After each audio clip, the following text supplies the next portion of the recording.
ഇതൊക്കെ എന്നെ ആക്രി പെറുക്കി വെച്ചേക്കുന്ന എന്ന് നിങ്ങൾക്ക് തോന്നിയേക്കാം. പക്ഷേ ഇത് ആക്ച്വലി ആക്രിയല്ല, അല്ലെങ്കിൽ വേസ്റ്റ് അല്ല.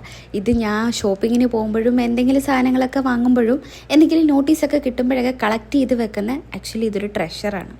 പണ്ട് തൊട്ടേ എനിക്ക് ഈ ഒരു ശീലമുണ്ട്. ഞാൻ സ്കൂൾ തൊട്ട് കോളേജ് വരെ പഠിക്കുന്ന കാലത്ത് എൻ്റെ ഷെൽഫിൽ എപ്പോഴും ഞാൻ നേരത്തെ കഴിക്കുന്ന ഡയറി മിൽക്കിൻ്റെ കവറുകളും മിഠായി കവറുകളും, അതുപോലെ കോളേജിൽ ഞങ്ങളുടെ ക്ലാസ്സിൽ ബർത്ത്ഡേ സെലിബ്രേറ്റ് ചെയ്യുമ്പോൾ ആ ബർത്ത്ഡേ കേക്കിൻ്റെ കൂടെ കിട്ടുന്ന നൈഫ് വരെ ഞാൻ സൂക്ഷിച്ച് വെച്ചിട്ടുണ്ടായിരുന്നു. എനിക്ക് തോന്നുന്നു ഈ ഒരു ഇയർ, ഈ 25-ലാണ് ലാസ്റ്റ് ഞാൻ എൻ്റെ കല്യാണത്തിൻ്റെ ആ ഒരു സമയത്ത് ക്ലീനിങ് ഒക്കെ ആയി റൂമൊക്കെ ഒന്ന് വൃത്തിയാക്കിയ സമയത്തായിരിക്കും ഞാനതെടുത്ത് കളഞ്ഞെന്ന് തന്നെ എനിക്ക് തോന്നുന്നു.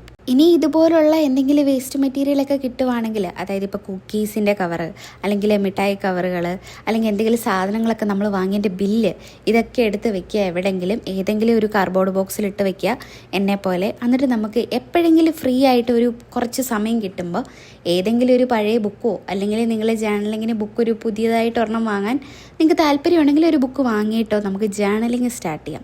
ആക്ച്വലി ഇത് നമുക്ക് മെൻ്റലി നല്ല റിഫ്രഷ്മെൻറ്റ് കിട്ടുന്ന ഒരു പരിപാടിയാണ് കേട്ടോ. ഇങ്ങനെ പല ടൈപ്പിലുള്ള കുറേയധികം വേസ്റ്റ് മെറ്റീരിയൽ അല്ലെങ്കിൽ പേപ്പേഴ്സൊക്കെ കട്ട് ചെയ്ത് അത്ര എന്താ പറയുക, ഒരു പ്രത്യേകിച്ചൊരു ഓർഡറൊന്നും ഇല്ലാതെ എവിടെയെങ്കിലുമൊക്കെ കൊണ്ടുപോയി ഒട്ടിച്ച് വെച്ച് നമുക്ക് ഒരു പ്രോപ്പറായിട്ടുള്ള ഒരു സ്ട്രക്ചർ ക്രിയേറ്റ് ചെയ്തെടുക്കാം.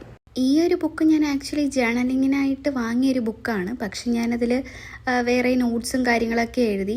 അപ്പോൾ ഇതിൻ്റെ ഒരു ഫ്രണ്ട് പേജ് ഇതുപോലെ വേക്കൻ്റ് ആയപ്പോൾ ഞാൻ വിചാരിച്ചു എൻ്റെ കയ്യിൽ കുറച്ച് പേപ്പർ കട്ടിങ്സൊക്കെ ഇരിപ്പുണ്ട്, അപ്പോൾ ഇത് വെച്ചിട്ട് ജേർണലിങ് ചെയ്യാം. ജേർണലിങ് ചെയ്യുമ്പോൾ ഒരുപാട് പേരും ഈ റെഡിമെയ്ഡ് ആയിട്ടുള്ള കുറച്ച് കളർഫുൾ ടേപ്പുകളും എസ്തെറ്റിക് സ്റ്റിക്കേഴ്സും ഒക്കെ യൂസ് ചെയ്യാറുണ്ട്.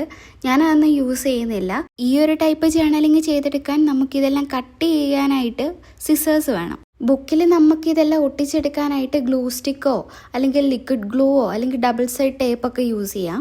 ഇതിൽ ഞാൻ ഒട്ടിച്ചിരിക്കുന്ന ഇമേജസ് എല്ലാം എൻ്റെ ലാസ്റ്റ് പർച്ചേസിലുള്ള പ്രൊഡക്റ്റുകളുടെ കവറുകളില്ലേ, അതിൽ നിന്ന് കട്ട് ചെയ്തെടുത്തിരിക്കുന്ന ഇമേജസ് ആണ്. ചില പ്രോഡക്റ്റിൻ്റെ പ്രൈസ് ടാഗും അതുപോലെ ബില്ലും ഞാനിതിൽ ഇൻക്ലൂഡ് ചെയ്തിട്ടുണ്ട്.